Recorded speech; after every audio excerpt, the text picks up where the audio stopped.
Good day everyone! Ako si Angel, ang inyong lingkod Rai TV. So sa video ko na naman ngayon ay ibabahagi ko na naman sa inyo ang aking tugon mula sa katanungan na isa din kasubaybay kay shoutout po sa iyo. Sana ang interpretasyon na ito ang sagot sa iyong katanungan at para na din sa inyo dyan na mahigang tulad sa panaginip na ito, paalala ko lamang lagi na ito ay isang general interpretation. Kaya hinihiling ko sa inyo na unawain at tingnan mabuti ang mga nangyayari sa inyong buhay ngayon at gamitin ang mga impormasyon na maaaring ibabahagi ko at para labis nyo maintindihan ang ibig sabihin yung panaginip ay panoorin nyo ang video na ito hanggang sa matapos at kung ito ay nag-resonate, bawat isa sa inyo, please leave us a comment. At huwag natin kalimutang mag-like, mag-subscribe at i-hit na din ang notification bell para maging update kayo lagi. As may hindi pa nakapag-follow sa aking Facebook page, follow nyo na po, Rai TV at i-share nyo na din.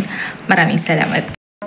Ang panaginip tungkol sa kinakagat ng aso ay tungkol sa defense. Ito ay kinoconsider ko bilang isang warning dream. May mga matataas na level ng aggression, kulang ng moral awareness, or yung mga nahihirapan to act in a self-protective manner.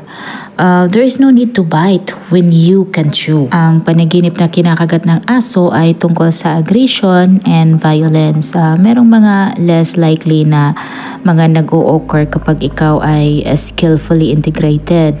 At ang aso normally represent ng tao sa iyong buhay.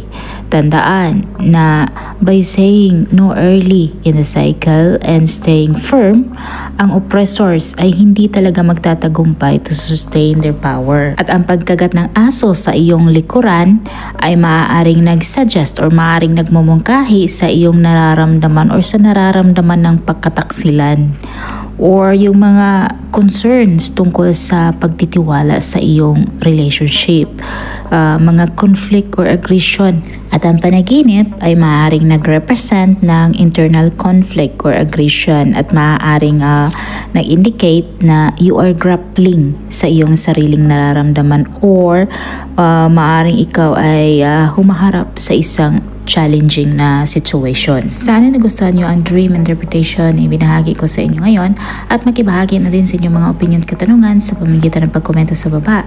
At kung ikaw ay bago pa lang sa akin channel ay huwag kalimutang mag-like, mag-subscribe at i-hit na din ang notification bell para maging updated kayo lagi. Sa mga hindi pa nakapag-follow sa aking Facebook page, i-follow nyo na po Rai TV at i-share nyo na din. Maraming salamat. Hanggang sa mali. Paalam.